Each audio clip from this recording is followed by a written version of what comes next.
आज का मेरा टॉपिक है क्यूबेक्ट इंजेक्शन। आज मैं आपको क्यूबेक्ट इंजेक्शन के यूजेस के बारे में बताऊंगा और साथ इसकी डोजेज के बारे में बताऊंगा और इसके साइड इफ़ेक्ट्स भी डिस्कस करूंगा।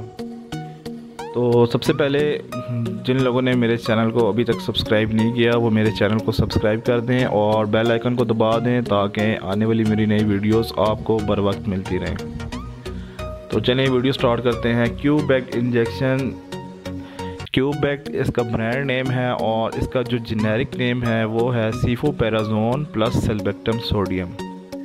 सीफोपेराजोन प्लस सेल्बेक्टम सोडियम ये कॉम्बिनेशन है। इसका जेनेरिक जो है वो कॉम्बिनेशन है, दो डिफरेंट सॉल्ट को मिलाकर बनाया गया है।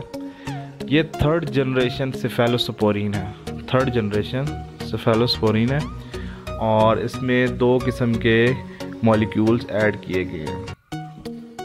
अगर इसकी स्ट्रेंथ आपको बताऊं तो ये 1 ग्राम और 2 ग्राम में आता है। तो चलें आपको मैं इसकी इंडिकेशंस के बारे में बताता हूं। तो वीडियो बनाने का मकसद सिर्फ़ और सिर्फ आपको इस इंजेक्शन के बारे में इंफॉर्मेशन देना है, मालूमात देना है। इसके अलावा इस वीडियो का कोई मकसद नहीं है। अगर आपको कोई भी इन्फेक्शन होता है, कोई भी इशू है, कोई प्रॉब्लम है तो पहले आपने अपने डॉक्टर से कंसल्ट करना है, उसके बाद आपने ये मॉलिक्यूल इंजेक्शन आपने इस्तेमाल करना है। अगर इंडिकेशन आपके साथ डिस्कस करूं तो सबसे पहले बॉइंट एंड जॉइंट इन्फेक्शन है। अगर आपको बोन एंड जॉइंट इन्फेक्शन है तो आप इस इंडिकेशन में इस इंजेक्शन को इस्तेमाल कर सकते हैं। इसके अलावा गायनेकोलॉजिकल इन्फेक्शन में इस्तेमाल होता है। Pre operative, post operative, caesarean से पहले इस इंजेक्शन को इस्तेमाल किया जाता है और सिजेरियन होने के बाद भी इस इंजेक्शन को इस्तेमाल किया जाता है इन्फेक्शंस को ख़त्म करने के लिए। यूरिनरी ट्रैक्ट इन्फेक्शन में भी इस्तेमाल होता है। अगर आपकी पेशाब की नाली में किसी किस्म का कोई इन्फेक्शन है तो उस इन्फेक्शन को ख़त्म करने के लिए भी क्यूबेक्ट इंजेक्शन इस्तेमाल होता है। इंट्रा एब्डोमिनल इन्फेक्शंस में भी इसको इस्तेमाल किया जाता है। इंट्रा एब्डोमिनल इन्फेक्शन से मुराद आपके एब्डोमेन के अंदर जो भी इन्फेक्शन है, फॉर एग्जांपल आपकी स्टमक में, स्मॉल इंटेस्टाइन में, लार्ज इंटेस्टाइन में, लिवर में आपके अगर कोई इन्फेक्शन है तो उसको एब्डोमिनल इन्फेक्शन कहा जाता है और उसको भी ट्रीट करने के लिए इस इंजेक्शन को इस्तेमाल किया जाता है। रेस्पिरेटरी ट्रैक्ट इन्फेक्शन में भी इसको इस्तेमाल किया जाता है। रेस्पिरेटरी ट्रैक्ट इन्फेक्शन में डिफरेंट चीज़ें होती हैं जिसमें सांस की नाली, खुराक की नाली, आपके साइनोसाइटिस, फेरेंजाइटिस, लैरेंजाइटिस, ये तमाम इन्फेक्शन जो हैं अगर ये सीवियर किस्म के इन्फेक्शन हो तो इसको इंजेक्टेबल के ज़रिए ख़त्म किया जाता है और इस इंडिकेशन में भी क्यूबेक्ट इंजेक्शन इस्तेमाल किया जाता है।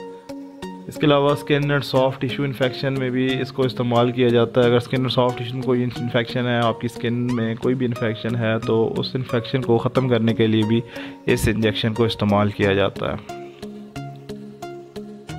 डोजेज अगर डिस्कस करूं आपसे तो मैं जो इसकी नॉर्मल डोजेज है या रिकमेंडेड डोजेज है वो है 1 ग्राम टू 2 ग्राम।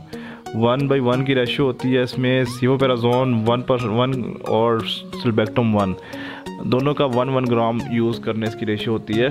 तो एडल्ट डोज इसकी 1 to 2 ग्राम है। अगर बहुत ज़्यादा सीवियर किस्म का इन्फेक्शन है तो 8 ग्राम पर डे मैक्सिमम इसकी डोज इस्तेमाल की जा सकती है। 8 ग्राम से ज़्यादा आपने डोज इस्तेमाल नहीं करनी।